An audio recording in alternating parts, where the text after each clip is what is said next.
Next up, at UFC 299, we have Mateusz Gamrot taking on former lightweight champion of the world, Rafael dos Anjos. Mateusz Gamrot, 23-2 overall.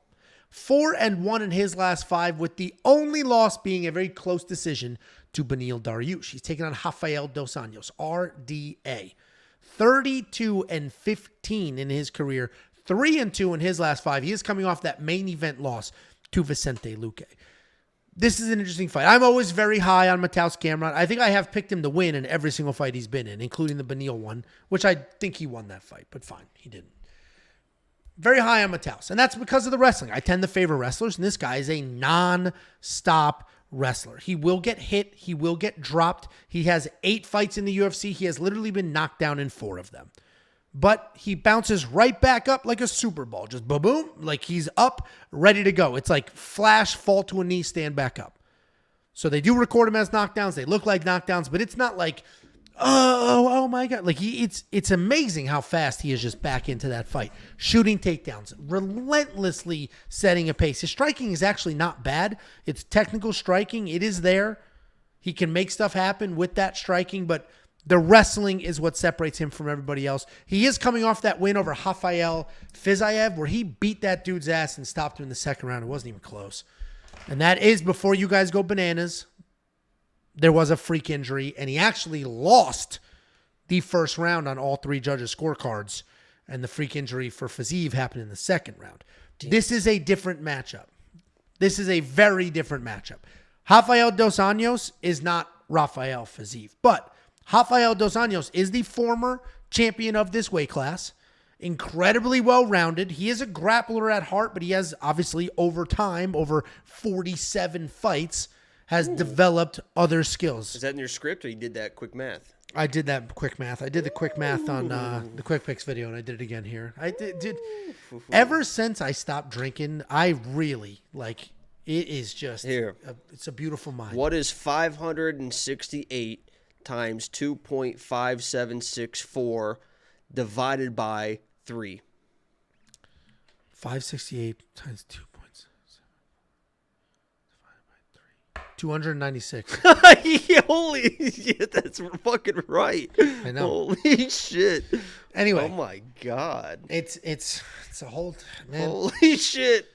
I'm thinking on a different level now. It's crazy. But Rafael dos Anjos, tried and true vet. I don't think he gets the appreciation that he deserves, honestly.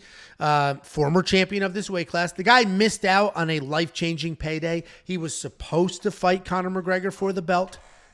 He was the champ. Conor was supposed to fight him, I guess, for the belt. He got injured, and that's how Nate Diaz stepped in. And that's how we got that rivalry, and RDA just never was able. Effect. It's crazy how chain of reactions can affect. Dude, that one injury, he should have just kept that injury, gone out there injured, and just gotten those pay-per-view points and retired. He should have TJ Dillashaw. He should have TJ Dillashaw. He would have beat him, too, and that would have been the end of Conor in a way. It never would have happened. Yeah, he never would have been who he is. But the reality is, Rafael dos Anjos is a very good fighter with a ton of experience. His striking has evolved over the years. Cordero has worked with him on his striking and done a phenomenal job. His takedowns are good. He's aggressive. All of those things. But he's old in fight years. We just watched Vicente Luque, who is not a grappler, take RDA down 8 times. And MMA math is not always tried and true, but it is here. If Vicente Luque is taken down RDA 8 times, that was a 5-round fight, but if he's taking him down 8 times, Gamrot's going to take him down as many times as he wants as well. I got to go Gamrot here. The wrestling is literally the only reason, and it's the only reason that matters. Mateusz Gamrot is going to be the pick. I think these odds are perfectly fine. He's going to do whatever he wants to do when it comes to the grappling. What do you think, Jakey boy? Yeah, I think that's pretty much. I mean, the breakdown is Gamrot just way too relentless, right? And I was very high on Fiziev against Gamrot because Fiziev has really, really good takedown defense, but his striking was going to be levels and levels above Gamrot. And you kind of saw that start to progress in the first round as that fight was going on. I was feeling good about it. I think Fiziev was one of my bigger bets on that card. I liked the value there. And then the fortunate thing happens with the knee, and hopefully he gets back soon because he's one of my favorite fighters. But before that, I did love Gamrot. I'm a big Gamrot guy because he just is so relentless. And he can be a little bit chinny, but he's one of those chins that is like almost like a Colby chin. That's kind of bad to say now, but it literally is, he drops and then boom, he's right back on it. He's right back on a single. And what I love about him too is he is not a hang-on-you type wrestler. You won't see him do the Mikhaev that we saw last week, where he's just kind of on a knee and he's just sitting there and he's not really doing anything. He's not going to just hold somebody against the fence and just hold onto a double leg and catch his breath. This dude is nonstop, and this dude is chain wrestling to the fucking max through scrambles, grabbing your legs, gator rolling you onto a single, onto a double, doing everything he can to get you to the ground. So with some people, I might worry about a veteran, RDA, decent takedown defense, even though he didn't show it in his last fight.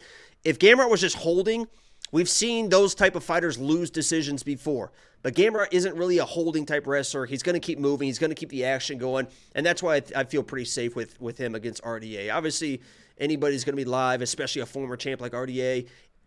But I don't think he's going to catch Gamrot. He's just going to be, Gamrot's just going to be fucking relentless. So I agree. Yeah, and a couple comments here stood out. Somebody said you shouldn't be using welterweight fights in your analysis because he's talking about the Dos Anjos versus Luque fight. Rafael dos Anjos is 39 years old. You think coming down to lightweight is a good move at 39? He's going to be even slower, even more drawn out. He's going to look worse at lightweight than he did at welterweight, where he was just bullied by Luque. So I don't agree with that point. The other comment that stuck out is this false narrative. Don't forget, Gamrot got whooped by Dariush. I encourage you to watch that fight again. I think Gamrot won that fight. It was non-stop forward pressure. Non-stop forward pressure. The only reason that Dariush got the nod is because his takedown defense against the cage is ridiculous. You saw some of the most insane scrambles in that fight. And even if you think Dariush won, which is a fair thing, it's by no means do I think it was a robbery, but to say whooped, nobody got whooped in that fight. That was wild grappling exchange after wild grappling exchange, and they honestly both looked very good in that fight. Yeah, it was so just that I one just punch. disagree with that. It was just all the takedown defense, and then he dropped, obviously, Gamrot with that one punch, and that kind of won him that. And then Gamrot went as he always does. Yeah, and that said more about Gamrot than anything. That he was up against somebody with incredible takedown defense and scrambles, and he just fucking doesn't give a fuck. He is literally the Merab of this division. Honestly. Yeah, that's a phenomenal analogy. And Merab got dropped by Henry Cejudo, and then went on to dominate the fight. Yeah, that's exactly. There you go, Jakey boy. I did it. See, everybody is like, he's a clown, he's a fool. Poland and Georgia. I think they're right next to each other. There you go. Let's see. There you go. But here you are with the actual analysis. All the people saying Jacob's a clown and spamming with the clown emojis. That's not right. I don't see that stuff. You have those muted on yours. But anyway. Fuck is Georgia? Oh, $9,400 in DraftKings is sort of a steeper price point, especially when we have two fights on this card that are 5 rounds, right? Isn't the co-main 5 rounds? Yes. We have 2 fights on this card that are 5 rounds. $9,400 seems like a lot to spend, but go look at Gamrot's numbers in DraftKings. Takedown control. Takedown, control. You can't say somebody said fraud checking coming. Gamrot's already fought good people. So he would just lose. It's not a fraud check. Yeah, there's no fraud check. Yeah, there's no fraud check on your 9th fight in the UFC. He's ranked in the world. Like, he's not a flash in the pan kind of guy. He's been here. Yeah, if he loses, he just lost. I mean, RDA is not a bum. So yeah.